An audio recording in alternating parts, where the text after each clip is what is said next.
তবে দেখুন, যদি যুক্তির প্রসঙ্গে আসেন তাহলে বিষয়টা অন্যরকম। আমি একটু গল্পর ছলে বলতে চাই। ধরুন কেউ বাজারের থলে হাতে নিয়ে রবিবারে বাজারে গেল। অনেক বাজার করতে হবে তাকে, সারা সপ্তাহের বাজার করতে হবে। তো বাজারের থলেগুলো ভর্তি করে বাড়িতে নিয়ে এলো। সমস্ত সবজি, মাছ, মাংস সমস্ত কিছু নামানোর পর দেখা গেল কিছু সবজি হয়তো পচা বেরিয়েছে, কোনোটা একটু ছেঁড়া ফাটা বেরিয়েছে। তো সেইগুলো আলাদা করে দেওয়া হলো। কিন্তু যিনি বাজার করতে গেছিলেন বা তার গৃহিণী একটা বিষয়ে আশ্বস্ত হলেন যে সারা সপ্তাহের বাজারটা নিপুণভাবে করে ফেলা হয়েছে। সেই গোলটা কিন্তু অ্যাচিভ করা গিয়েছে। এটা কেন বললাম?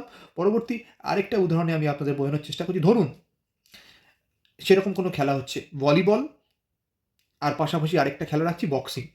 ভলিবলে পয়েন্ট হচ্ছে ১, ২, ৩, অপোজিশনও পাচ্ছেন ১, ২, ৩ এরকমভাবে যে বেশি পয়েন্ট পাচ্ছে সে জিতছে। আর বক্সিংয়ের ক্ষেত্রে ভাবুন যে ঘষাঘষি হচ্ছে। ঠিক আছে? একজন প্রতিদ্বন্দ্বী ৪ বার ৫ বার থেকে ১০-১৫ বার মেরে দিয়েছেন। আরেকজন প্রতিদ্বন্দ্বী কিন্তু ঘুষি খেয়েই যাচ্ছেন। মাঝে, মাঝে ১ টা ২ ৩ টে মারছেন কিন্তু বেশিরভাগ ঘুষিটা উনিই নিজের মুখে খাচ্ছেন। হঠাৎ এমন একটা পাঞ্চ উনি করলেন যে প্রতিদ্বন্দ্বী ১৫ টা মুখে মেরেছিলেন সে একবারে নকআউট হয়ে গেল, আর উঠতেই পারল না। তাহলে জিতবে কে?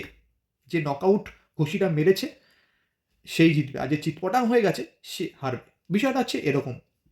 জানেন, যখন এয়ার ফাইট হয় না, তখন একটা জিনিস দেখা হয় কোন দেশের বিমান বাহিনী কত বড়, কে কত খরচ করতে পারবে। কারণ এয়ার ফাইটে প্লেন লস বা প্লেন ক্রাশ এটা কিন্তু নিত্য নৈমিত্তিক ঘটনা। উদাহরণ হিসেবে আমি আরেকটা বিষয় আপনাদের বলবো, সেটা হচ্ছে ৭১ ভারত পাকিস্তান যুদ্ধ। তার ফলে কি হয়েছিল? স্বাধীন বাংলাদেশ রাষ্ট্রের জন্ম হয়েছিল। কিন্তু অনেকেই হয়তো আপনারা জানেন বা অনেকে জানেন না তাদের জন্য, যে পূর্ব সীমান্তে যে যুদ্ধ হয়েছিল সেই যুদ্ধে পাকিস্তানের ৫টা, ভারতের অন্তত ১৫টা এয়ারপ্লেন ধ্বংস হয়েছিল।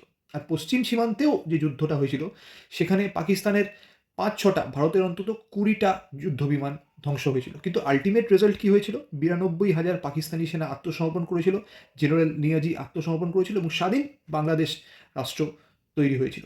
এটাই ডিফারেন্স। যুদ্ধে কতগুলো এয়ারপ্লেন নষ্ট হচ্ছে সেটা সবথেকে বড় কথা নয়। সবথেকে বড় কথা যেটা মোটিভ ছিল, যেটা উদ্দেশ্য ছিল, সেটা সাধন হয়েছে কি হয়নি। ভারত জঙ্গি ঘাঁটি নষ্ট করেছে এবং পাল্টা প্রতিক্রিয়ায় পাকিস্তানের যে এয়ার বেসেসগুলো ছিল সেগুলোরও ভয়ঙ্কর ক্ষতি করেছে। মাপটা সেই জায়গা থেকে করতে হয়, যারা প্রোপাগ্যান্ডা চালাচ্ছেন তারা চালিয়েই যাবেন।